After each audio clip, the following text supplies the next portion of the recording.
لیکن لوگ یہ سمجھتے ہیں کہ صرف عبادات اللہ تعالیٰ کی مدد کے حاصل ہونے کے لیے کافی ہے. لوگ یہ سمجھتے ہیں کہ صرف عبادات اللہ کی مدد کے حاصل ہونے کے لیے کافی ہیں، جبکہ عبادات اعلیٰ درجے کی ہوں، اخلاص اعلیٰ درجے کا ہو، عبادات اعلیٰ درجے کی ہوں، اخلاص اعلیٰ درجے کا ہو، لیکن آپس میں اجتماعیت نہ ہو تو اللہ تعالیٰ کی نصرت نازل نہیں ہوتی. اس لیے کہ فرمایا ہے ید اللہ علی الجماعہ، کہ اللہ کی مدد جماعت پر ہے. جماعت کسے کہتے ہیں؟ اجسام کے جمع ہونے کو جماعت نہیں کہتے، بلکہ قلوب کے جمع ہونے کو جماعت کہتے ہیں. اس لیے سب سے بنیادی بات یہ ہے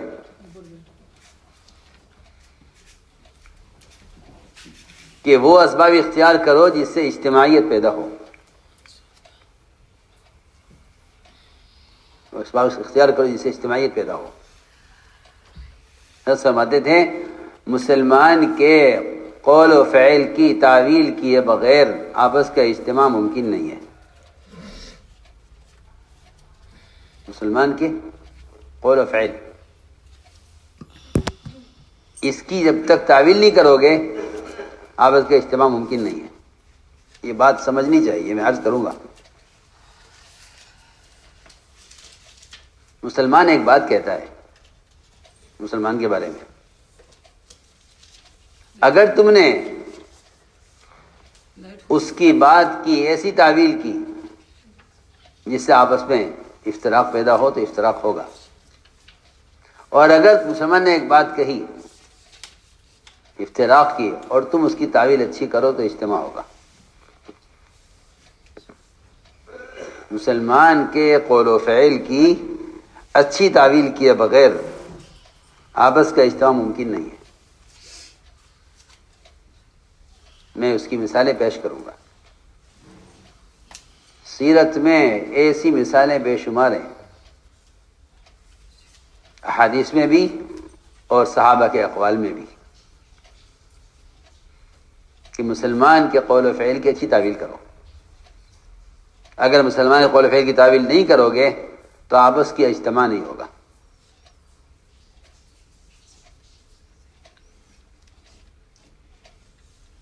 جب افتراق ہو جاتا ہے تو مسلمان کی صحیح بات کو غلط بنا کر پیش کیا جاتا ہے، اور جب آپس میں اجتماعیت ہوتی ہے تو مسلمان کی غلط بات کو اور مسلمان کے برے فعل کو اچھا بنا کر پیش کیا جاتا ہے.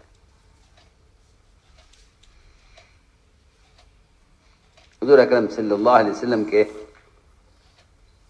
کی مجلس میں ایک صحابی نے آ کر آپ سے براہ راست عرض کیا کہ یا رسول اللہ میں نے زنا کر لیا ہے. آپ نے اس کے زنا کے فعل کی، اس کے اعتراف کرنے کے باوجود آپ نے اس کے گناہ زنا کے فعل کی تعویل کی، حالانکہ وہ خبر دے رہا ہے، خبر نہیں دے رہا ہے، اعتراف کر رہا. ایک ہوتا ہے مخبر، ایک ہوتا ہے معترف. معترف کی خبر زیادہ یقینی ہے، اعتراف کرنے والے کی بات زیادہ یقینی ہے. وہ خود اعتراف کر رہا ہے اپنے بارے میں. سنو، ہم تو مخبر کی خبر پر یقین کر لیتے ہیں، مخبر کی خبر پر یقین کر لیتے ہیں. ہاں بھئی یہ کہہ رہا ہے تو ایسا ہی ہوگا. کہیں کہ تمہارے پاس مومن کے بارے میں بہتر سے بہتر، بزرگ سے بزرگ، اچھے سے اچھا آدمی اگر تمہارے پاس آ کر مومن کے بارے میں کوئی سچی بات بھی کہتا ہے اس کے خلاف، تو تم اس کو فاسق سمجھ کر اس کی بات کا انکار کرتے ہیں. اگر آپس کا اجتماع چاہتے ہو۔ حدیث میں آتا ہے کہ ایک شخص آتا ہے ایک اچھے بزرگ کی شکل میں اور بڑی نورانی اور بڑی وجاہت کی شکل لے کر آتا ہے اور آ کر کہتا ہے کہ فلاں مسلمان نے یوں کیا ہے۔ پھر مسلمان آپس میں اس بات کو دہراتے ہیں، ایک دوسرے کا تذکرہ کرتے ہیں، وہ بات پھیل جاتی ہے مسلمانوں کے درمیان کہ فلاں شخص نے یہ کیا ہے اور فلاں نے خبر دی ہے۔ لوگ پوچھتے ہیں تم سے یہ بات کس نے کہی ہے؟ وہ کہتا ہے کہ ہاں میں اس آدمی کو شکل سے اچھی طرح جانتا ہوں، سامنے آئے گا تو بتلا دوں گا۔ حدیث میں آتا ہے کہ وہ یقیناً شیطان تھا، اب وہ دوبارہ نظر نہیں آئے گا، تمہارے درمیان ایک بات چھوڑ گیا ہے۔ کچھ کہنا چاہتا ہوں، سب سے پہلا حکم یہ ہے کہ مومن کے بارے میں بدگمانی کرنے کی کوئی گنجائش نہیں ہے۔ مخبر کی خبر پر، اس کی خبر پر، مخبر کی خبر پر اگر مخبر اگر خبر دے فلاں نے یہ کیا ہے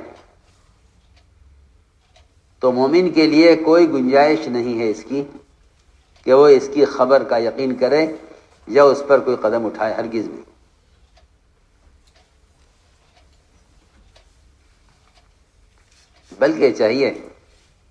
بلکہ امام شافعی رحمۃ اللہ علیہ سے ایک صاحب نے آ کر کہ اس شخص کے بارے میں شکایت کی اور یہ کہا کہ فلاں شخص ہے جو آپ کے بارے میں یوں کہتا ہے، یوں کہتا ہے، یوں کہتا ہے، یوں کہتا ہے۔ امام شافعی رحمۃ اللہ علیہ نے فرمایا اگر تو اپنی بات میں سچا ہے، اگر تو اپنی ساری بات میں سچا ہے تو چغل خور ہے،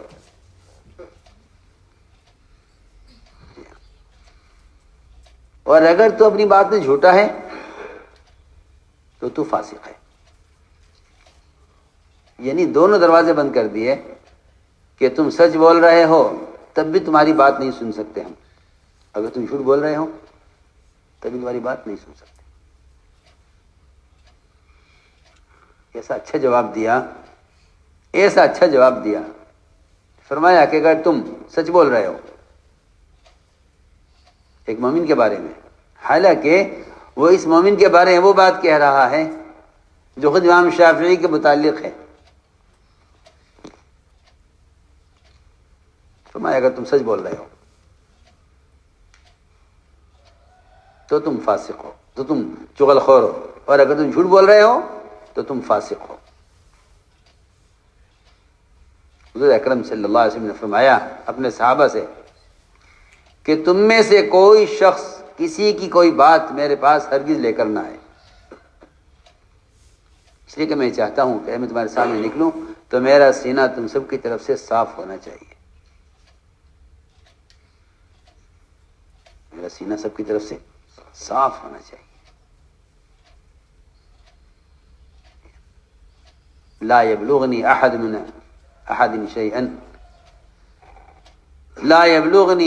اصحابي عن احد شيئا اني احب ان اخرج اليكم وانا سليم الصدر، کہ میرے پاس کوئی ایسی خبر نہ پہنچے تم میں سے کسی کے بارے میں، کیونکہ میں چاہتا ہوں کہ میں تمہارے سامنے نکلوں میرے سینے سب کی طرف سے صاف ہو، کیونکہ لوگ خبروں پر یقین کر کے بدگمان ہو جاتے ہیں۔ ہم نے تو ایسا سنا ہے، میں مثال عرض کرتا ہوں۔ عبداللہ ابن مبارک جو حدیث کے امام ہیں، امام المحدثین کہلاتے ہیں عبداللہ ابن مبارک، امام اوزاعی کے پاس آئے،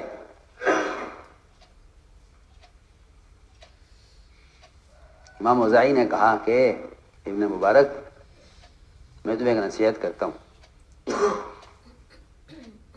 کہ ہمارے علاقے میں ایک بڑا بدعتی آیا ہوا ہے، اور بڑی بدعت پھیلا رہا ہے، اس سے تم بہت بچ کر رہنا، نہ اس کی بات سننا، نہ اس کے پاس جانا، اور اسے بچ کر رہنا۔ عبداللہ مبارک نے پوچھا امام اوزاعی سے کہ یہ کون آدمی ہے جو علاقے میں بدعت پھیلا رہا ہے؟ انہوں نے کہا کہ یہ اس کا نام ہے ابو حنیفہ۔ اس کا نام ہے، نہ اس کے پاس جانا، جی ہاں، نہ اس کی بات سننا، اور یہ بڑا بدعتی ہے۔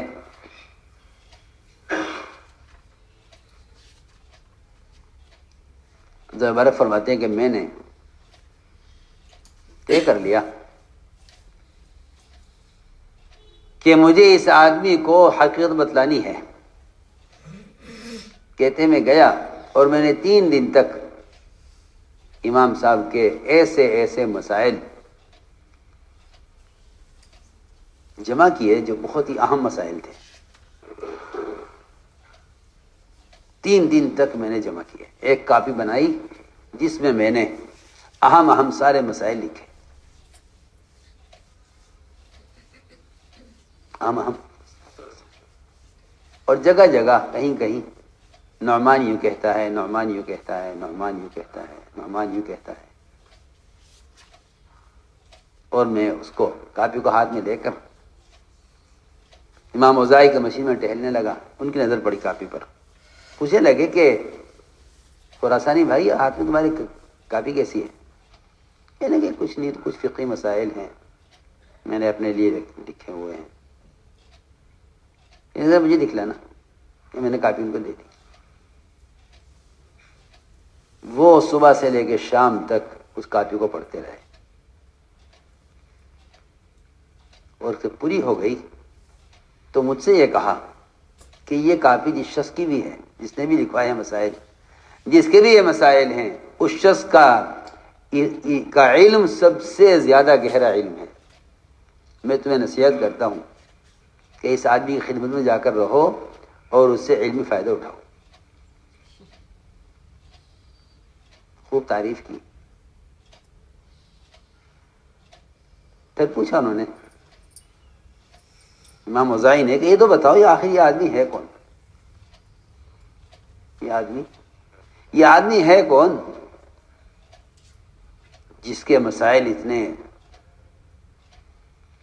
دقیق، اور اس کے استنباط اور مسائل کا نکالنا احادیث اور قرآن سے اتنی باریکی سے، آخر ہے کون یہ؟ تو عبداللہ مبارک نے فرمایا کہ یہ وہی شخص ہے جس کے بارے میں آپ نے مجھ سے کہا تھا کہ بدعتی کے پاس مت جانا اور اس سے بچ کر رہنا۔ تو میں نے عرض کیا کہ بعض مرتبہ لوگ سنی ہوئی بات پر ایسا یقین کر لیتے ہیں، جی ہاں، کہ وہ حقیقت سے بہت دور ہوتے ہیں۔ اس لیے میں نے عرض کی ایک بات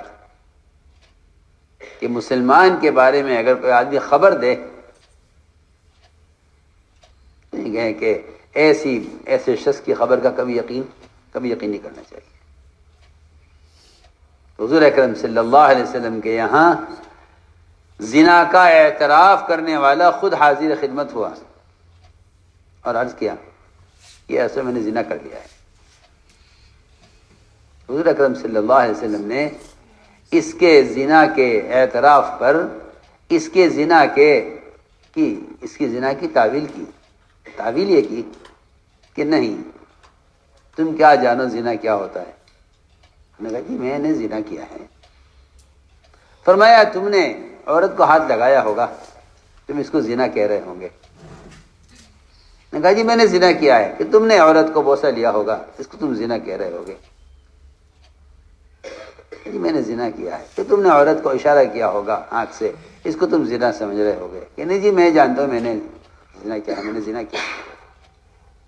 آپ نے ہر ممکن کوشش کی کہ کسی طرح یہ زنا سے انکار کر کے واپس چلا جائے، لیکن ایمان تقاضا کر رہا ہے کہ حد قائم ہو۔ زنا کرنے والے کا ایمان تقاضا کر رہا ہے کہ حد قائم ہو، اور حد قائم کرنے والا تقاضا کر رہا ہے کہ ایک مومن پر حد کیوں قائم کی جائے اور ایک مومن کو زانی ثابت کیوں کیا جائے، ایک مومن کو زانی کیوں ثابت کیا جائے، ایک مسلمان کو زانی کیوں کہا جائے۔ نبی کی تو کوشش یہ ہے کہ ایک مسلمان کو زانی کیوں کہا جائے، اور زنا کرنے والی کوشش یہ ہے کہ اس کا ایمان تقاضا کر رہا ہے کہ نہیں، جہنم سے پہلے دنیا میں پاک ہو جاؤ، جہنم سے پہلے دنیا میں پاک ہو جاؤ، وہ اس کو تقاضا کر رہا ہے۔ حضرت علی کے یہاں چور پکڑ کر لایا گیا، کیا ہوا کہ جی اونٹ چرایا ہے۔ علی رضی اللہ تعالیٰ عنہ نے اس چور سے بات کی اور تعویل کی اس کی چوری کی، اور اتنی عمدہ تعویل کی، حضرت علی نے فرمایا کہ اونٹ سارے ایک سی شکل کے ہوتے ہیں، اونٹ سب ایک شکل کے ہوتے ہیں، تم نے اپنا سمجھ کر کھولا ہوگا، وہ کسی دوسرے کا نکلا، اس نے تمہیں چور کہہ دیا۔ یہ حضرت علی رضی اللہ تعویل کی، مومن کے فعل کی تعویل۔ حضرت علی نے کوشش کی کہ چوری ثابت نہ ہو۔ اس زمانے کے مسلمان، بلکہ اچھے پڑھے لکھے مسلمان کے گناہ کو ثابت کرنے کی کوشش کرتے ہیں کہ اس کا گناہ ثابت ہو، اور وہاں نبی سے لے کر صحابہ تک ہر ایک کوشش یہ ہوتی تھی کہ مسلمان کا گناہ ثابت نہ ہو،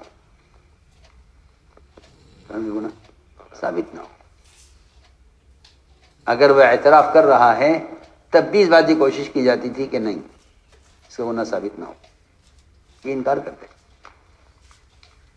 حضرت رضی اللہ تعالیٰ نے تعویل کی، اور تعویل یہ کی کہ اونٹ سب ایک شکل کے ہوتے ہیں، تم اپنا سمجھے ہوگے، یہ دوسرے کا نکلا، لوگوں نے تمہیں چور کہہ دیا۔ چور نے کہا نہیں جی، میں نے تو دوسرے کا سمجھ کر کھولا ہے۔ حالانکہ چور کو بچنے کا موقع دیا جا رہا ہے، لیکن وہ اس کوشش میں ہے کہ میں اگر یہاں آج بچ گیا تو کل آخرت میں کیا ہوگا۔ چنانچہ رضی اللہ تعالیٰ عنہ نے جلاد کو بلایا ہاتھ کاٹنے کے لیے، تیل گرم کرایا خون روکنے کے لیے، ساری تیاری ہو گئی۔ حضرت رضی اللہ تعالیٰ عنہ مجلس سے اٹھ کر چلے گئے یہ کہہ کر کہ میرے آنے تک کچھ نہ کیا جائے، پھر چلے گئے۔ تھوڑی دیر کے بعد واپس آئے، آ کر پوچھا چور سے، بھئی کیا بات ہے، کیسے آنا ہوا؟ گویا اب تک کوئی بات ہو ہی نہیں۔ اس سے پوچھا کیا تم نے چوری کی ہے؟ اس نے کہا نہیں، میں نے کوئی چوری نہیں کی، میں نے تو چوری نہیں کی۔ رضی اللہ عنہ اس کو چھوڑ دیا، بھائی جاؤ چھٹی تمہاری۔ ادھر تیل گرم کیا ہوا ہے، ادھر جلاد منتظر ہے، حضرت علی حکم دے تو اس کا ہاتھ کاٹا جاوے۔ اس نے مجھے کوئی چوری نہیں کی،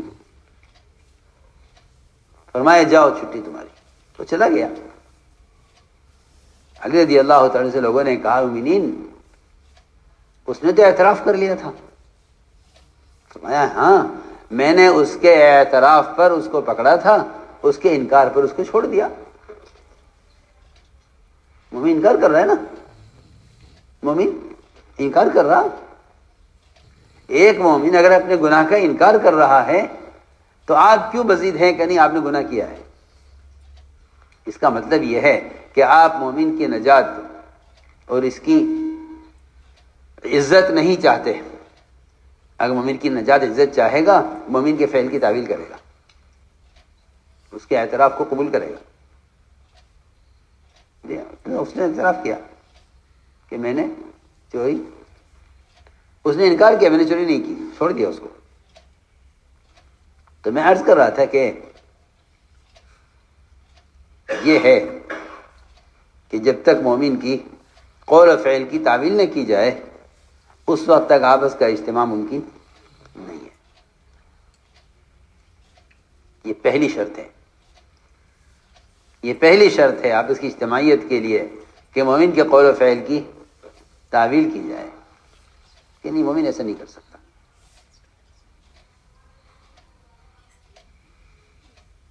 اس لیے لوگ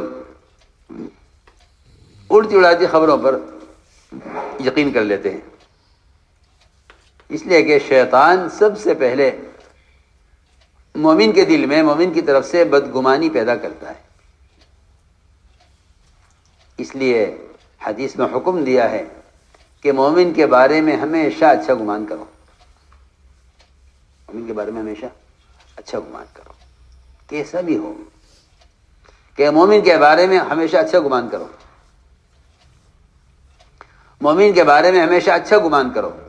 کیوں؟ اس لیے کہ مومن کے بارے میں اچھا گمان کرنا شیطان کا مقابلہ کرنا ہے۔ اصل بات یہ ہے کہ اگر تم نے شیطان کا مقابلہ نہ کیا،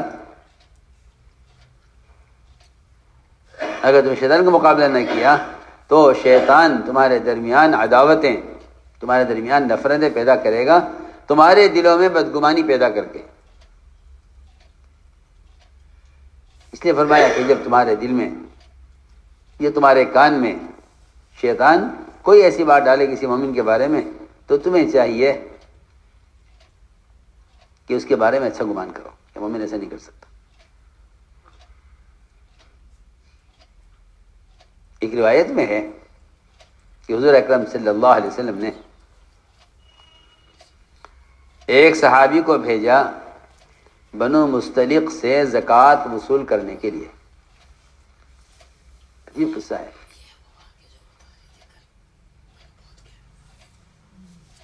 کہ جاؤ اور بنو مستلق سے زکوٰۃ وصول کر لاؤ۔ ان کو اطلاع ہوئی کہ حضور اکرم صلی اللہ علیہ وسلم کی طرف سے زکوٰۃ وصول کرنے کے لیے آدمی آ رہا ہے۔ انہوں نے اپنی زکوٰۃ کا بہترین مال چھانٹ کر الگ کر لیا زکوٰۃ ادا کرنے کے لیے، اور یہ طے کیا کہ ہم حضور اکرم صلی اللہ علیہ وسلم کے صحابی کو اور آپ کے ساعی کو، زکوٰۃ وصول کرنے والے کو، ہم اپنی بستی سے باہر نکل کر ان کا استقبال کریں گے،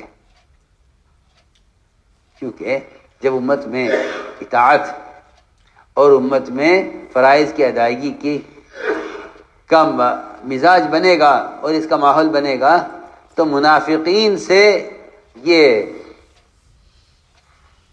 ماحول اور یہ صورتحال برداشت نہیں ہوگی، یہ پکی بات ہے۔ اس لیے کہ نفاق تقاضا کرتا ہے نافرمانی کا، اور نفاق تقاضا کرتا ہے آپس کے افتراق کا۔ نفاق کا مزاج یہ ہے، تو منافق سے برداشت نہیں ہوا۔ یہ کیا ہو رہا ہے؟ ایسی اس میں اجتماعیت اور زکوٰۃ ادا کرنے کا ایسا شوق، اور حضور اکرم صلی اللہ علیہ وسلم کی طرف سے ایک صحابی آ رہے ہیں اور یہ سب اس کے استقبال کے لیے بستی سے باہر نکلے ہوئے ہیں۔ اس منافق نے راستے میں ان صحابی سے ملاقات کی۔ کبھی کہاں جا رہے ہو؟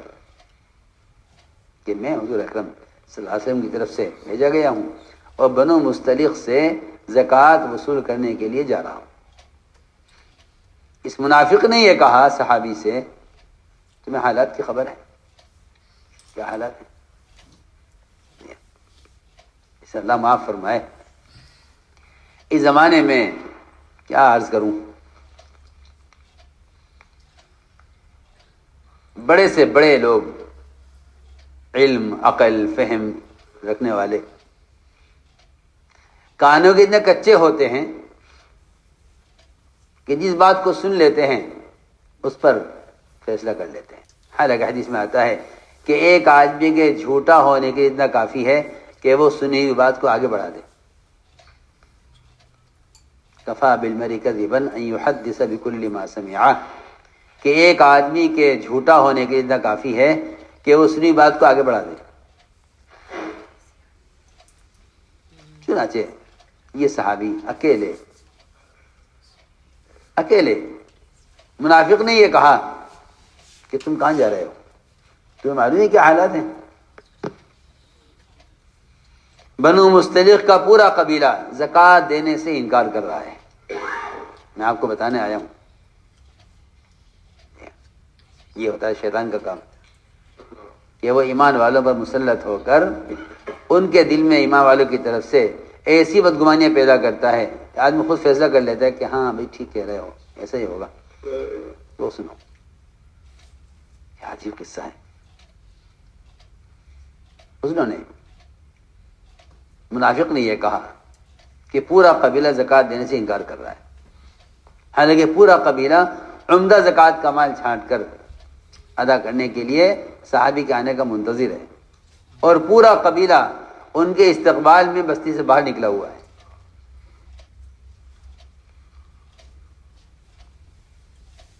چنانچہ منافق نے یہ کہا کہ وہ پورا قبیلہ باہر نکلا ہوا ہے بستی سے آپ کو قتل کرنے کے لیے. وہ آ رہے استقبال میں اور اکرام میں کہ ہم باہر نکل کر استقبال کریں گے اور پھر اپنے قبیلے میں ان کو لے کر جائیں گے اور ان کو زکوٰۃ کے مال کے حوالے کریں گے. یہیں سے صحابی واپس ہو گئے آدھے راستے سے، تحقیق نہیں کی. جا کر عرض کیا رسول اللہ میں جا رہا تھا، راستے میں بات معلوم ہوئی کہ پورا قبیلہ میرے قتل کے لیے بستی سے باہر نکلا ہوا ہے، پورا قبیلہ زکوٰۃ دینے سے انکار کر رہا ہے. آپ نے فرمایا کہ مشورہ کرو کیا کرنا ہے. مشورہ ہوا آپ کی مجلس میں اور فیصلہ یہ ہوا کہ رات کا انتظار کیا جائے اور رات کو اچانک حملہ کر کے اس پورے قبیلے کو قتل کر دیا جائے. بڑا قدم، پورے قبیلے کو قتل کر. ایمان والے، زکوٰۃ ادا کرنے والے، آپ کے سائی کا استقبال کرنے والے. جی ہاں، فیصلہ یہ ہوا ایک آدمی کی خبر پر، ایک آدمی کی خبر کرنے پر یہ فیصلہ ہوا. ادھر تو یہ فیصلہ ہوا مشورے میں، ادھر قرآن نازل ہو گیا. اے تمام ایمان والو، اگر تمہارے پاس کوئی منافق، کوئی فاسق کوئی خبر لے کر آئے تو تمہیں چاہیے کہ اس کی تحقیق کر لینا،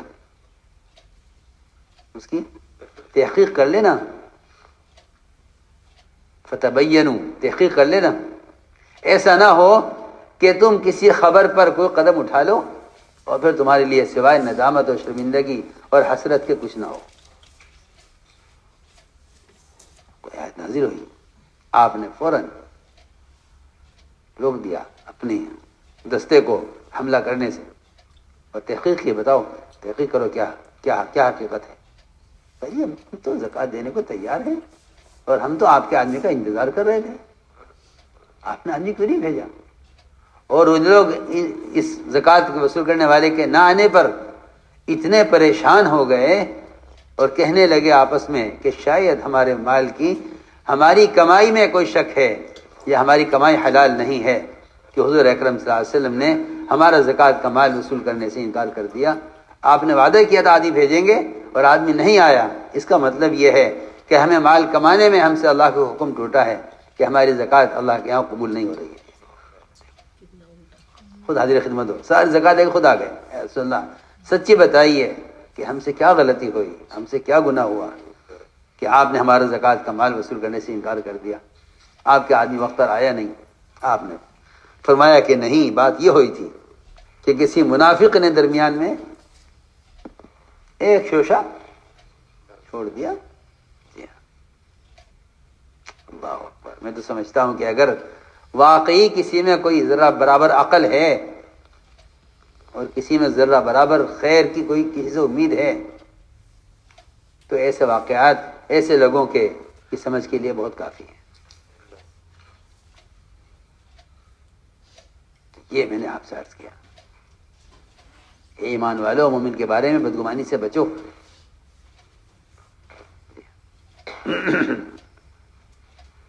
اس لیے کہ شیطان تمہارے دلوں میں ایسی باتیں ڈالے گا مومن کی طرف سے کہ جس سے تمہارے درمیان آپ نے فرمایا کہ مجھے اس کا بالکل اندیشہ اور خطرہ نہیں ہے کہ عرب کی زمین میں بتوں کی پوجا کی جائے گی، مجھے اس کا خطرہ نہیں ہے۔ مجھے اس بات کا اندیشہ ہے کہ شیطان تمہارے درمیان تفریق اور تمہارے درمیان رنجشیں پیدا کرے گا، مجھے اس کا خطرہ ہے۔ اس کا خطرہ نہیں ہے کہ تم اللہ کے غیر کی عبادت کرو گے۔ تو میں نے عرض کیا کہ ایک بنیادی بات ہے یہ کہ مومن کے بارے میں ہمیشہ اچھا گمان کرو۔ اس لیے قرآن نے شروع یہاں سے کیا ہے، پہلے سب سے پہلے دلوں میں مومن کے آنے والے خیالات کہ اس سے اپنے آپ کو بچاؤ، اس لیے کہ بعض بدگمانیاں وہ گناہ ہوتی ہیں۔ ولا تجسسوا، جب خبر آتی ہے کوئی تو آدمی تحقیق کرتا ہے کہ بھئی چلو تحقیق کرو، کہ نہیں، تحقیق کرنا مومن کے گناہ کو ثابت کرنے کے لیے نہیں ہے، تحقیق کرنا تو فاسق کے فسق کو ثابت کرنے کے لیے۔ دیکھو فرق دیکھو، ورنہ امام اور قاضی کو بھی اس کا حکم نہیں ہے کہ وہ کسی مجرم کے جرم کی تحقیق کرے۔ ہاں، مسلمان کی جان، مسلمان کے مال کے ضائع ہونے کا اگر اندیشہ ہو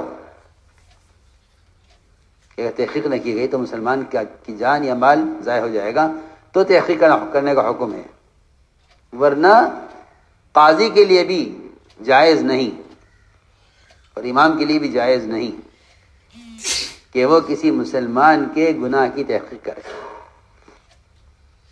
سنو میں کیا کہہ رہا، گناہ کی تحقیق کرنے کا حکم نہیں ہے، گناہ کی تعویل کرنے کا حکم ہے۔ گناہ کی تحقیق کرنا حرام ہے اور تعویل کرنا ثواب ہے۔ مسلمان کے گناہ کی تحقیق کرنا حرام ہے اور مسلمان کے گناہ کی تعویل کرنا ثواب ہے۔ سنو غور سے بات، مسلمان کے گناہ کی تحقیق کرنا حرام ہے جی، فلاں مسلمان نے یہ گناہ کیا ہے، تحقیق کی اجازت نہیں ہے، تحقیق کرنے کی اجازت ہی نہیں ہے۔ ہاں، فلاں مسلمان نے فلاں مسلمان کا مال قبضہ لیا ہے، تحقیق کرو، لیکن گناہ کی تحقیق نہیں۔ جہاں مسلمان کے جان اور مال یا اس کی عزت کی کو خطرہ ہے وہاں تحقیق کرنے کا حکم ہے، اور اگر یہ بات نہیں ہے تو مسلمان کے گناہ کی تحقیق کرنے کی کوئی گنجائش نہیں ہے۔ مایا ولا تجسسوا، ولا تجسسوا، مسلمان کے گناہ کی تحقیق مت کرو، مسلمان گناہ کی تحقیق مت کرو۔ کیوں؟ اگر تحقیق کرو گے، گناہ ہوا ہے اور تحقیق کرو گے تو تم مسلمان کو بدنام کرنے اور مسلمان کو بے عزت کرنے کے مجرم ہوگے، اس کی کوئی گنجائش نہیں۔ فرمایا ولا تجسسوا، کہ مسلمان کے عیب تلاش مت کرو، اس لیے کہ جو شخص مسلمان کا عیب تلاش کرے گا وہ اس عیب میں مبتلا ہوئے بغیر مرے گا نہیں، مرے گا نہیں جب تک اللہ تعالیٰ اس کو اس عیب کے اندر مبتلا نہ کرے۔ دیر سویر وہ آدمی وہ گناہ کرے گا جس گناہ کے بارے میں اس نے مسلمان کو بدنام کیا ہے۔ یہ نہیں مسلمان نے گناہ نہ کیا ہو، نہیں، اگر گناہ کیا ہے مسلمان نے تب بھی اس کی گناہ کی خبر کرنے والا اور اس کے عیب کو بیان کرنے والا اس عیب میں مبتلا ہوئے بغیر مرے گا نہیں، وہ انتظار کرے۔ وہ کیا کرے؟ انتظار کرے کہ اس کا نمبر کب آتا ہے۔ تو میں نے عرض کیا کہ مسلمان کے گناہ کی تحقیق کرنے کی کوئی گنجائش نہیں ہے، اس لیے کہ جو مسلمان کے گناہ کی تحقیق کریں اور جو مسلمان کے گناہ ثابت کرنے کی کوشش کریں، ایسے لوگوں سے اللہ رب العزت خیر کا اور اصلاح کا کام نہیں لیتے۔ دیکھو بہت ضروری بات ہے۔ آپ اس لیے کہ ہم تو گشت بھی کر رہے ہیں، ہم تو تعلیم بھی کر رہے ہیں، ہم دعوت بھی دے رہے ہیں، نہیں، اللہ اصلاح کا کام لیں گے ہی نہیں۔ اللہ تعالیٰ اصلاح کا کام لیں گے ہی نہیں ان لوگوں سے جو مسلمان کے عیب کو تلاش کریں۔ وجہ اس کی یہ ہے کہ حدیث میں آتا ہے کہ مسلمان کا عیب تلاش کرنے والا آدمی مصلح نہیں ہے بلکہ مفسد ہے۔ جو آدمی مفسد ہے وہ مصلح کیسے ہو سکتا ہے؟ جو شخص کیا ہے؟ فساد پیدا کرنے والا ہے، اللہ ایسا آدمی سے اصلاح کا کام کیسے لے لیں گے؟ بہت پکی بات ہے۔ قرآن میں ہے واللہ یعلم المفسد من المصلح، اللہ جانتے ہیں فسادی کون ہے اور مصلح کون ہے، جی اللہ جانتے ہیں، جی ہاں، واللہ یعلم المفسد من المصلح۔ تو یہ بات ہمیشہ یاد رکھنا کہ جو آدمی دیکھنا چاہتا ہے کہ فلاں آدمی کیا کر رہا ہے، بس حدیث نے کہا ہے کہ ایسا آدمی مفسد ہے، مصلح نہیں ہے۔ اس لیے کہ مسلمان کو گناہ کرتے ہوئے پکڑنے کی کوشش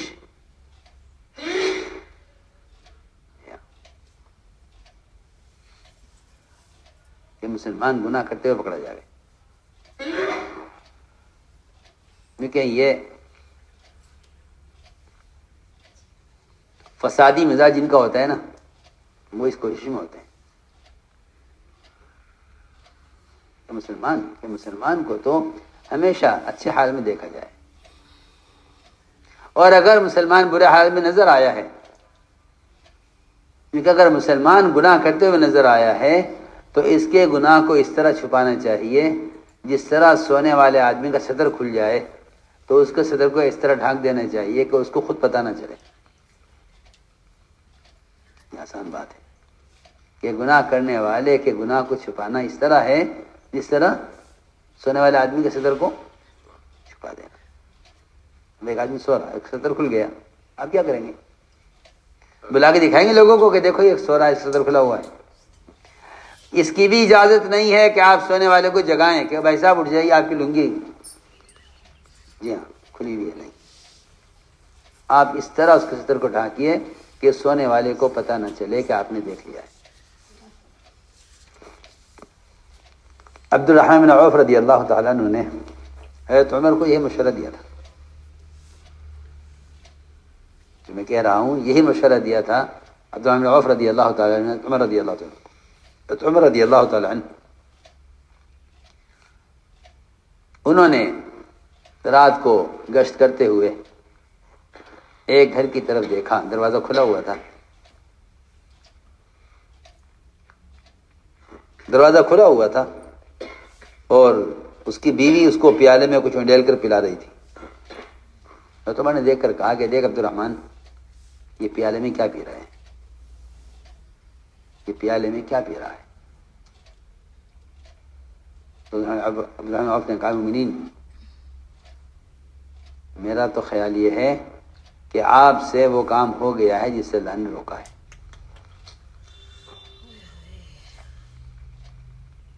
حالانکہ عمر کا رعب ایسا تھا، روایتوں میں ملتا ہے کہ عمر کے رعب کی وجہ سے لوگوں کو ان سے ایک صحیح بات میں سوال کرنے میں سال گزر جایا کرتا تھا، ہمت نہیں ہوتی تھی کچھ نہیں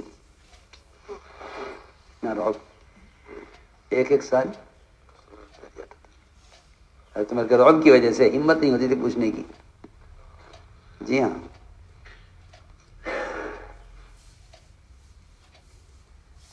اتنا رعب، لیکن جہاں دیکھتے تھے کہ غلطی ہو رہی ہے وہاں ادب سے اور طریقے سے یاد دلا دیا کرتے تھے۔ مومنین، میرا خیال تو یہ ہے کہ آپ سے گناہ ہو گیا ہے، کہ آپ یہ سوچ رہے کہ پیالے میں کیا ہوگا۔ حضرت عمر نے فرمایا کہ اے عبد الرحمن، یہ بتاؤ یہ میرا گناہ کیسے معاف ہوگا؟ وہ کیا پی رہا کیا نہیں پی رہا وہ تو چھوڑو، تم یہ بتاؤ میرا یہ گناہ کیسے معاف ہوگا؟ کہا کہ مومنین ایک رات کر آرام سے بیٹھ جاؤ، کھول لو، کوئی حرج نہیں، یہاں کوئی ادب کی ضرورت نہیں، ادھر پھیلا لو پھر معذوری ہے تمہیں، کوئی حرج نہیں ہے۔ کا مسئلہ اس کا نہیں ہے کہ وہ کیا پی رہا تھا، اسے تو بھول گئے، اسے تو بھول گئے۔ فرمایا اے عبدالرحمن یہ بتا یہ میرا گناہ معاف کیسے ہوگا؟ اس لیے کہ مخلصین جو ہوتے ہیں نا وہ اپنی ذات کو متہم کرتے ہیں اور اپنے گناہوں کی فکر میں پریشان رہتے ہیں۔ یہ ہیں وہ لوگ جن سے اللہ تعالیٰ دوسری اصلاح کام لے لیتے ہیں۔ مومنین آپ کے گناہ اس گناہ کی معافی کی ایک ہی شکل ہے بس کہ آپ یہاں سے ایسے نکل جائیے خاموشی سے کہ اس کو یہ پتہ نہ چلے کہ آپ نے اس کو دیکھا ہے۔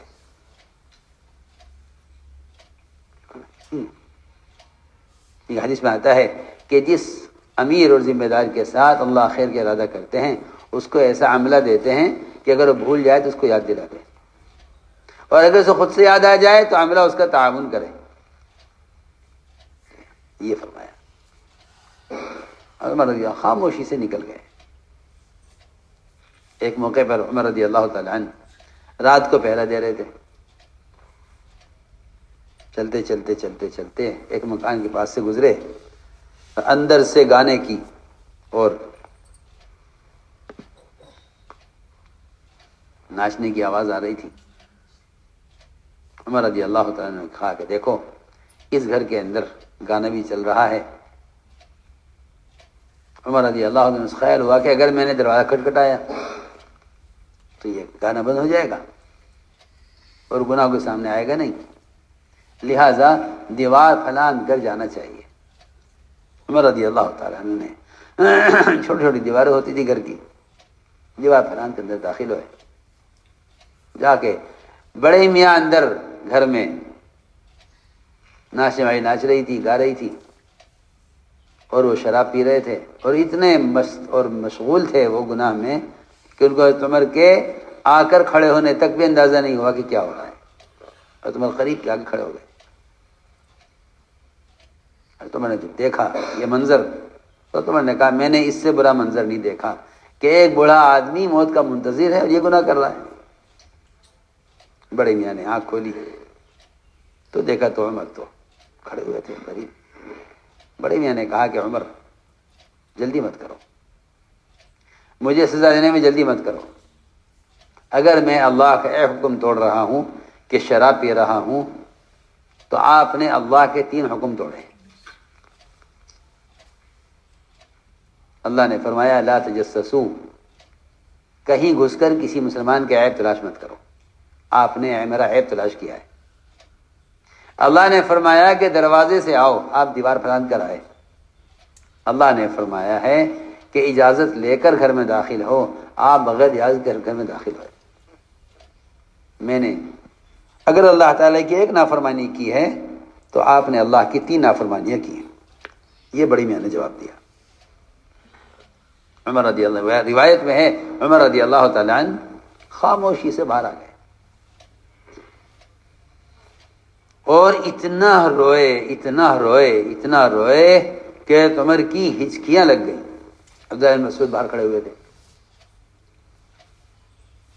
حضرت عمر کو فکر ہی ہے کہ مجھے روتا ہوا دیکھیں گے، پوچھیں گے کیا ہوا۔ تو عمر رضی اللہ تعالیٰ عنہ نے اپنی آواز کو دبانے کے لیے، چھپانے کے لیے اپنے دانتوں سے چادر پکڑی ہوئی تھی، باہر نکلے خاموش، حضرت عبداللہ بن مسعود کے ساتھ واپس ہو گئے۔ یہ نہیں بتلایا کیا منظر دیکھا اندر، ورنہ اللہ معاف فرمائے ہم اگر کوئی بات کسی کی دیکھ لیتے ہیں نا تو ہمیں تقاضا ہوتا ہے اپنے قریب والوں کو فوراً خبر کی جائے۔ جی ہاں، اس زمانے کا تو عجیب ہی حال ہے۔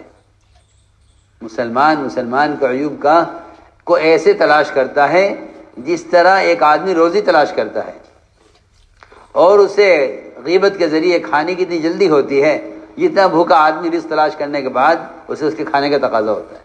یہ سب کا مزاج بنا ہوا ہے، عیب تلاش کرو اور جلدی جلدی بیٹھ کے کھاؤ۔ جیسا ایک آدمی بھوکا آدمی کیا کرتا ہے، روزی تلاش کرتا ہے اور پھر اس کو جلدی کھانے کی کوشش کرتا ہے۔ وہ حال ہمارا ہے کہ عیب تلاش کرو رزق کی طرح، جی ہاں، اور پھر بیٹھ کے غیبت کرو بھوکے آدمی کی کے کھانے کی طرح۔ عمر رضی اللہ تعالیٰ خاموش رہے۔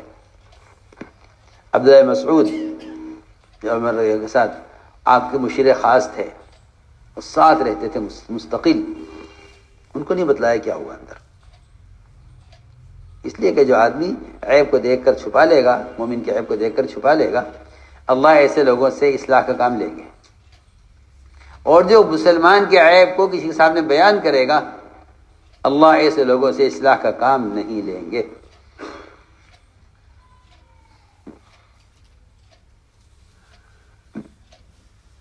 چنانچہ تم واپس آ گئے، نہ اس کا کے لیے کوئی حد جاری کی اور نہ کسی کو بتلایا، حالانکہ مومنین ہیں، اختیار ہے پورا پورا۔ بڑی میاں کو خیال آیا کہ جب بھی جاؤں گا سب کے سامنے بات کھلے گی، اور حضرت عمر سب کے سامنے بیان کریں گے میرا اس رات کا گناہ، لہٰذا ان کے مجلس میں جانا چھوڑ دو۔ عرصہ گزر گیا، بڑی میاں نے آنا چھوڑ دیا۔ جب بہت عرصہ ہو گیا تو خیال آیا بڑے میاں کو کہ اب تو بات پرانی ہو گئی ہے، حضرت عمر بھول گئے ہوں گے، چلو چلتے ہیں مجلس میں، لیکن کہیں چھپ کر بیٹھیں گے پیچھے۔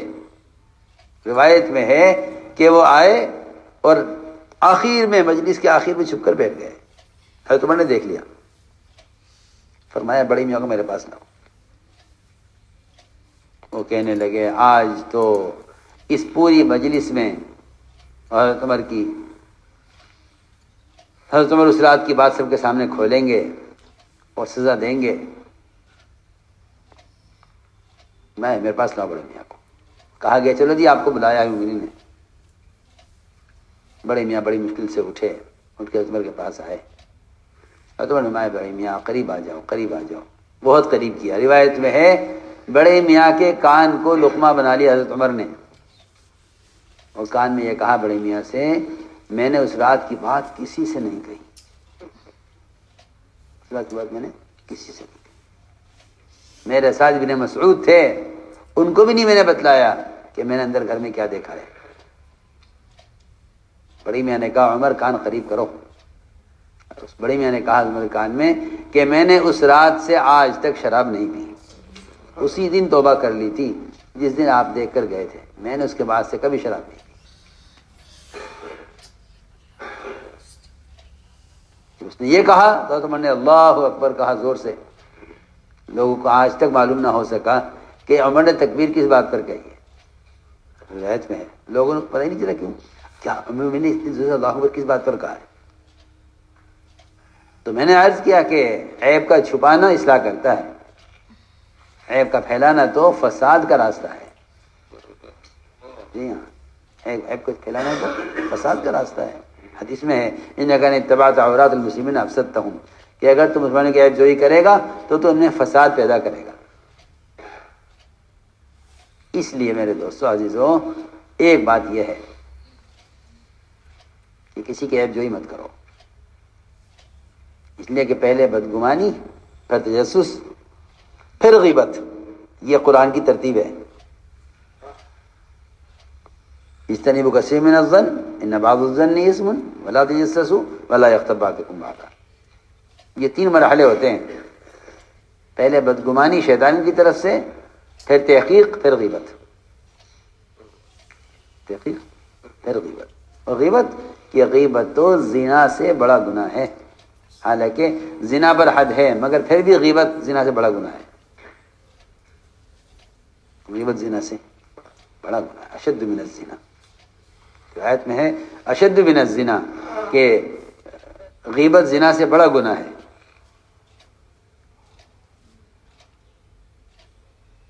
اس لیے میں نے عرض کیا کہ مسلمان کے قول و فعل کی تعویل کے بغیر آپس کا اجتماع ممکن نہیں ہے۔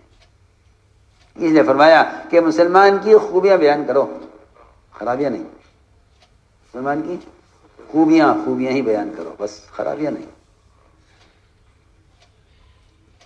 لیکن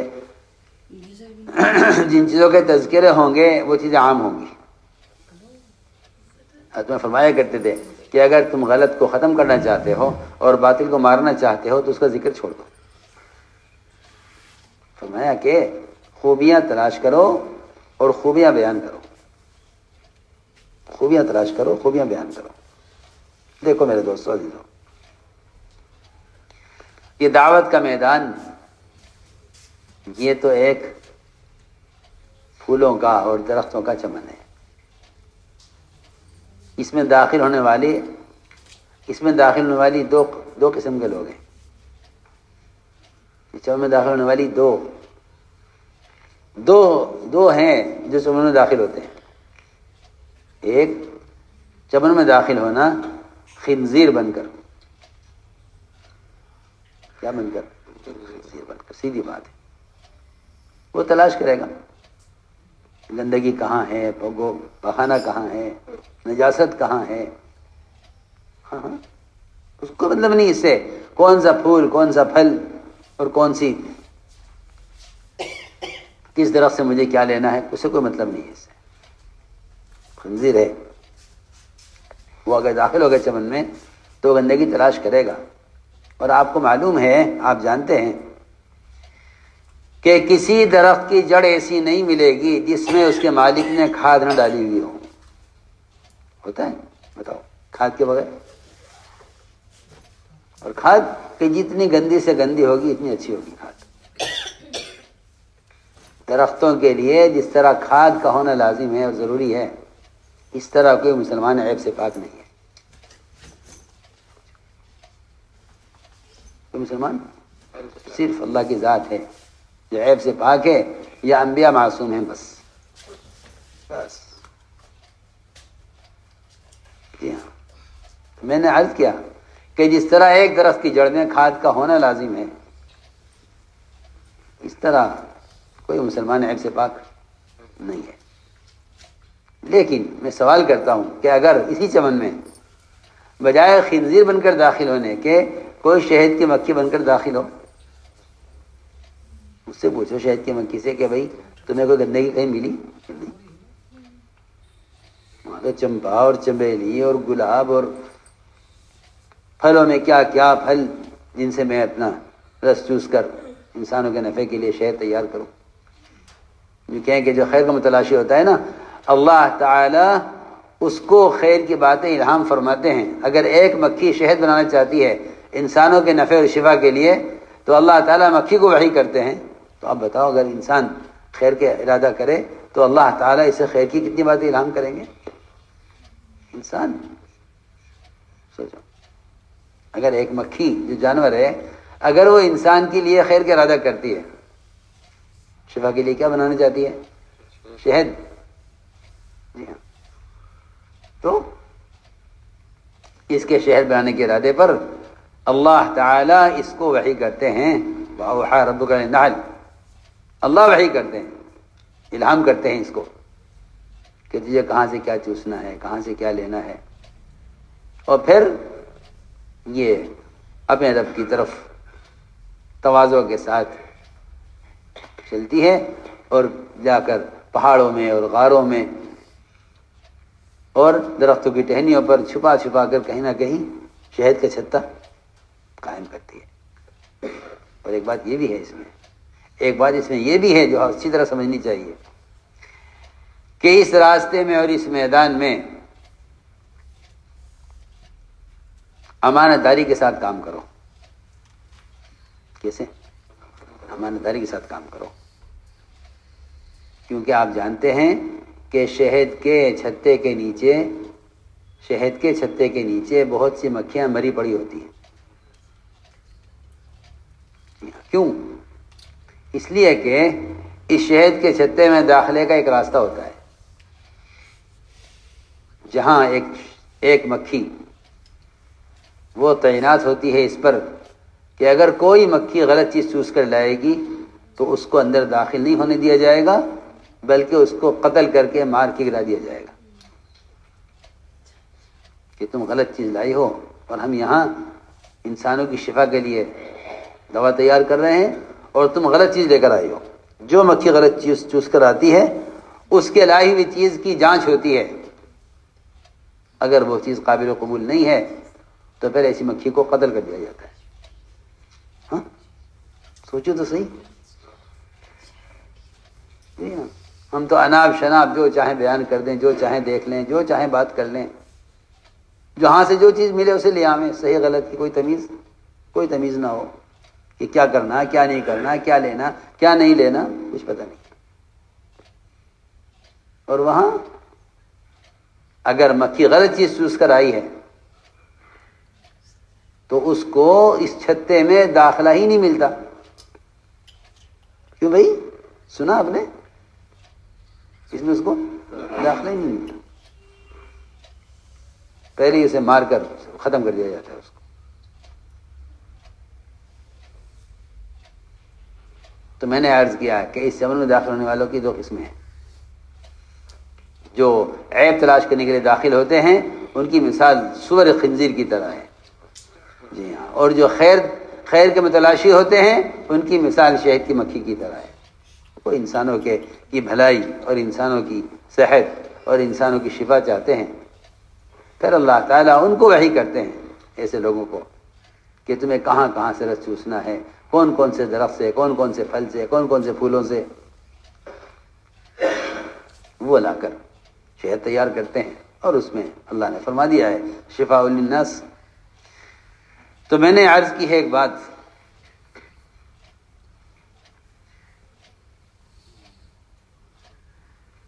کہ لوگوں کے اندر خیریں تلاش کرو اور خوبیاں تلاش کرو. ایک مسلمان کا مقام بیت اللہ سے اونچا ہے، صحیح حدیث ہے. آپ نے بیت اللہ کو دیکھا اور قسم کھا کر کہا کہ تیری خوشبو کتنی عمدہ ہے اور تیری تعظیم واجب ہے.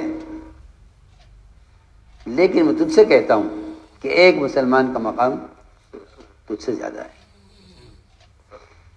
ایک مسلمان کا مقام تجھ سے زیادہ ہے. اس لیے میرے دوستو عزیزو، یہ ہے آپس کی اجتماعیت کے اسباب.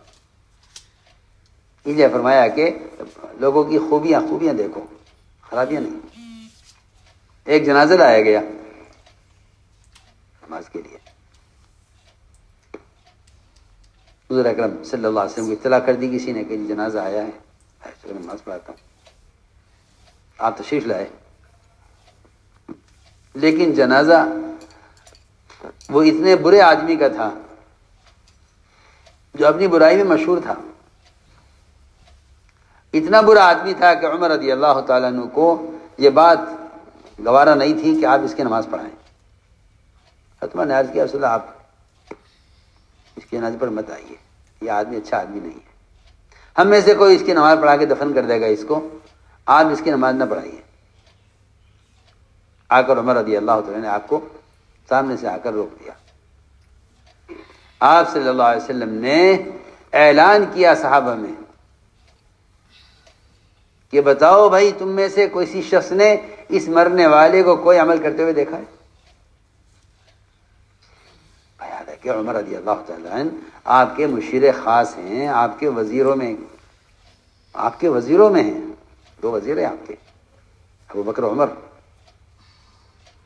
آپ کے مشیر خاص ہیں. آپ ان سے پوچھے بغیر کوئی کام کرتے نہیں تھے. اتنا قریب کا آدمی آپ سے یہ کہہ رہا ہے کہ آپ اس کی نماز مت پڑھائیے. جی اس کی نماز مت پڑھائیے. یہ قریب والے کرتے ہیں، یہ دیکھیے یہ یوں ہے، یہ اس طرح ہے، آپ یہ نہ کیجیے، یہ کیجیے. آپ نے اس کے کہنے پر، حضرت عمر کے کہنے پر اعلان کیا صحابہ میں، بتاؤ بھائی سب بتلاؤ. حالانکہ جس کے بارے میں مشہور ہے کہ آدمی برا آدمی ہے، اس کے بارے میں اعلان ہو رہا ہے اس کی ایک نیکی تلاش کرنے کے لیے. کوئی ایک نیکی، کوئی ایک خیر. کیوں؟ کیا اس اعلان کا کیا مقصد تھا؟ اس اعلان کا مقصد صحابہ کو اس بات کی تعلیم دینا تھا کہ اگر کسی آدمی کے اندر 99 خرابیاں ہیں اور صرف ایک خوبی ہے تو یہ ایک خوبی اس کی 99 خرابی پر غالب آئے گی اور اس ایک خوبی کی وجہ سے اس سے محبت کی جائے گی. آپ نے اعلان کیا، آپ نے اس کی پرواہ نہیں کی کہ لوگ یہ کہیں گے نہیں اس میں کوئی خیر ہی نہیں تھی. نہیں، تلاش کرو، کچھ تو ملے گا. جی ہاں، میں کیا عرض کروں، ہم مسلمان کے اندر اتنی خوبی تلاش نہیں کرتے جتنی خرابیاں تلاش کرتے ہیں. اور آپ نے اعلان کیا صحابہ میں، بتاؤ بھائی تم میں سے کس نے اس مرنے والے کو کوئی عمل کرتے دیکھا ہے؟ ایک صحابی کھڑے ہوئے، عرض کیا ہاں یا رسول اللہ، اس مرنے والے نے صرف ایک مرتبہ اللہ کے راستے میں ایک رات پہرا دیا ہے. دیکھیں یہ کوئی تہجد کا، تلاوت کا، بیان کا، خطاب کا، کسی میدان میں قتال کا کوئی عمل نہیں ہے. ایک انتظامی لائن کی چیز ہے کہ پہرا دیا ہے ایک رات. آپ نے فرمایا جو آنکھ اللہ کے راستے میں پہرا دینے میں جاگی ہو ایک مرتبہ بھی، وہ کبھی جہنم کی آگ نہیں دیکھے گی. کتنی بڑی فضیلت ہے، کتنی بڑی فضیلت ہے. جو آنکھ اللہ کے راستے میں پہرا دینے میں جاگی ہے جہنم کی آگ کبھی نہیں دیکھے گی. حضور اکرم صلی اللہ علیہ وسلم نے یہ فضیلت بیان کی. فرمایا عمر پیچھے ہٹ جاؤ، عمر پیچھے ہٹ جاؤ، تمہیں کوئی حق نہیں ہے اس کا کہ تم لوگوں کے اعمال کے بارے میں سوال کرو. ہاں یہ پوچھ سکتے ہو کہ جنازہ مشرک کا ہے یا مومن کا ہے، بس. اللہ مجھے معاف فرمائے، اس زمانے میں ایسی گندی ذہنیت اور گندی سیاست ہے کہ مسلمان کے جنازے، مسلمان کے پاس جانے میں سوچتا ہے کہ بھی کیا خیال ہے، ہم جائیں یا نہ جائیں ان کے پاس. جی ہماری پارٹی میں نہیں ہے. لوگ کہیں گے آپ یہاں کیوں آ گئے. اچھا، اگر ایک ایسا بدکار آدمی جو اپنی برائی میں مشہور ہو، حضور اکرم صلی اللہ علیہ وسلم خود جنازہ پڑھا رہے ہیں تمہارے کو پیچھے ہٹا کر، تو بتاؤ، سوچو. نعوذ باللہ، کیا اس زمانے میں کوئی مسلمان آپ سے افضل ہو سکتا ہے؟ اگر سارے کے سارے مسلمان بھی ابوبکر صدیق جیسے ہو جائیں تو ایک ادنا نبی کے قریب نہیں پہنچ سکتے. سیدھی بات ہے. اور آپ ایسے آدمی کی نماز پڑھا رہے ہیں کہ جس کی نماز پڑھانا حضرت عمر کو پسند نہیں ہے. اس لیے میرے دوستو عزیزو، بات ساری یہ تھی کہ آپس کی اجتماعیت ممکن نہیں جب تک مومن کے بارے میں گمان ٹھیک نہیں ہوگا اور مومن کے قول و فعل کی اچھی تعبیر نہیں کی جائے گی تو آپس کا اجتماع نہیں ہوگا. فرماتے تھے جہاں افتراق ہوگا وہاں غیبتیں چلیں گی، جہاں افتراق ہوگا وہاں غیبتیں چلیں گی، جہاں افتراق ہوگا وہاں غیبتیں چلیں گی. اس نے فرمایا کہ اپنے آپ کو متہم کرو، اپنے آپ کو تو متہم کرو اور دوسروں کی خوبیاں بیان کرو. اپنے آپ کو متہم کرو، دوسروں کی خوبیاں بیان کرو، اپنی خرابیاں سوچو، اپنی خرابیاں سوچو. ورنہ تو حدیث میں آتا ہے کہ دوسروں کی آنکھ کا تو اس کو بال بھی نظر آ جاتا ہے اور اپنی آنکھ کا شہتیر بھی محسوس نہیں ہوتا. جبکہ آپ جانتے ہیں کہ اگر پلک ٹوٹ کر صرف ایک بال کا ٹوٹ کر آنکھ میں چلا جائے تو پہلوان سے پہلوان آدمی جی ہاں پریشان ہو جاتا ہے. کیوں بھائی؟ آنکھ پانی بہاوے گی، آنکھ میں تکلیف ہوگی، آنکھ سرخ ہو جائے گی. جب تک یہ آنکھ کا بال نکل نہیں جائے گا نا، جی ہاں پہلوان سے پہلوان آدمی بھی رگڑتا ہی رہے گا آنکھ کو. حدیث میں فرمایا، عجیب بات فرمایا حدیث میں، جی ہاں کہ جو لوگ عیوب دیکھتے ہیں نا ان کو اپنی آنکھ کا تو کیا شہتیر جانتے ہو کسے کہتے ہیں؟ گارڈر جو رکھا تھا نا، گارڈر درمیان میں ٹکڑیوں کو رکھنے کے لیے گارڈر رکھتے ہیں بیچ میں، سب سے بڑی بلی، سب سے بڑا گارڈر جس پر ٹیارن رکھ کر چھت ڈالی جاتی ہے، اسے کہتے ہیں شہتیر. کسی کی آنکھ میں گھس جائے محسوس ہوگا نہیں. یہ فرمایا حدیث میں. اپنا عیب تو آدمی کو نظر نہیں آتا، دوسرے کی آنکھ کا بل نظر آتا ہے. اس لیے فرمایا ہے دیکھو یہ کام ایسا کام ہے کہ اس میں اپنی خرابیاں دیکھو اور دوسروں کی خوبیاں دیکھو. اپنی خرابیاں دیکھو اور دوسروں کی خوبیاں دیکھو اور اجتماع ہو جائے گا. اس آپس میں اجتماع ہو جائے گا. اپنی خرابیاں دیکھتے چلے جاؤ، دوسروں کی خوبیاں دیکھتے چلے جاؤ. اور جہاں خرابی نظر آئے کہ اس سے ایسے رخ پھیر لو جسے آپ جانتے ہی نہیں ہیں.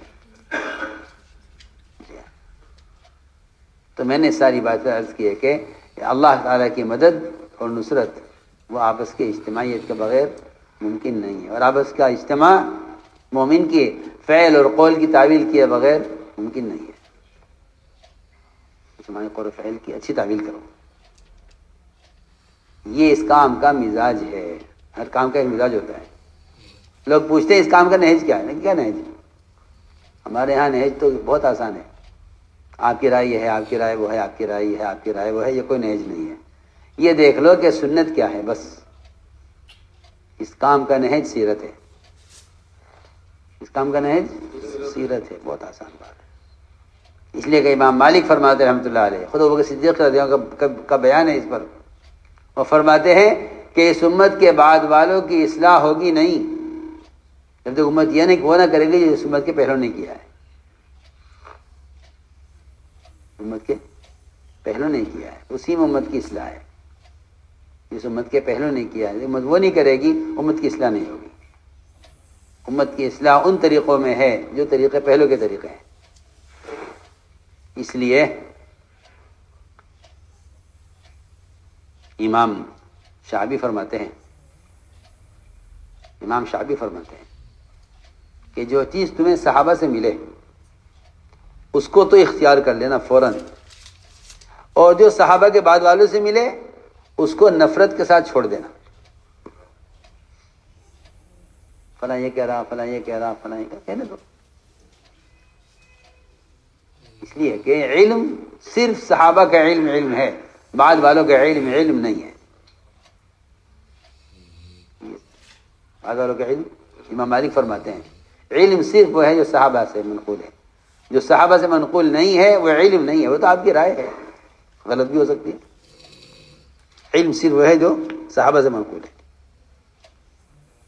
جی ہاں، میں صاف صاف عرض کرتا ہوں امت کی اجتماعی جس میں ہے، جی ہاں، کہ صحابہ کو مقتدی بنا لو بس. امت کس میں اجتماعیت ہے. بعد والوں کی بات رائے ہے، علم نہیں ہے. علم تو صرف صحابہ کا علم ہے. جو چیز صحابہ کے علاوہ سے ملے اس کو نفرت کے ساتھ چھوڑ دو، اور جو چیز صحابہ سے ثابت ہے اس کو اہتمام کے ساتھ پکڑ لو. اصحابی کا نجوم، میرے صحابہ ستاروں کی طرح ہیں. اقتدا کرو گے ہدایت پا جاؤ گے. اس لیے دوستو عزیزو ساری بات یہ تھی کہ اپنا مزاج یہ بناؤ، اپنا مزاج یہ بناؤ. جی ہاں، کانوں کے پکے رہو، کانوں کے پکے. جی ہاں، کانوں کے پکے رہو. منافقین تنگ آ گئے تھے اس بات سے کہ ہم انہیں لا کر خبریں سناتے ہیں محمد صلی اللہ علیہ وسلم کو، اور یہ سنی کی انسنی کر دیتے ہیں. ہاں، یہ سنی کی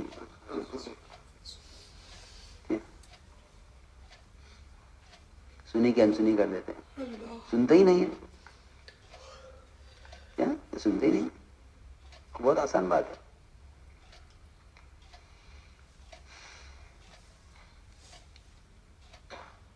ایک صاحب نے آ کر خبر دی کہ جی فلاں نے یوں کیا ہے. آپ نے سنا؟ ہم نے کہا نہیں، ہم نے تو نہیں سنا. کہنے لگا آپ کو فرصت ہی نہیں ہے. تو ہم نے کہا کہ آپ کو کیوں فرصت ہے؟ آپ مشغول رہتے ہیں. ہاں، ایک صاحب نے کہا میں کہ فلاں صاحب نے یوں کہا ہے. میں نے کہا ہم نے تو نہیں سنا. کہنے لگا آپ کو تو فرصت ہی نہیں ہے. میں نے کہا آپ کو کیوں فرصت ہے؟ آپ کے کسی غلط کام میں آپ کا وقت لگا ہے، اس کا مطلب یہ ہے کہ آپ کام میں مشغول نہیں ہیں. کام میں آپ مشغول نہیں ہیں. جی، یہ آسان بات ہے. آدمی اتنا مشغول ہو کہ اس کو ہمت ہی نہ ہو کسی کی کہ ان سے کب بات کی جائے. اس لیے میرے دوستوں عزیزوں، یہ ہے اس کام کا مزاج. اس طرح چلیں گے تو پھر تربیت بھی ہوگی اور ترقی بھی ہوگی، اجتماعیت بھی ہوگی، اور اللہ کی نصرت بھی ہوگی. کریں گے تو ان شاء اللہ.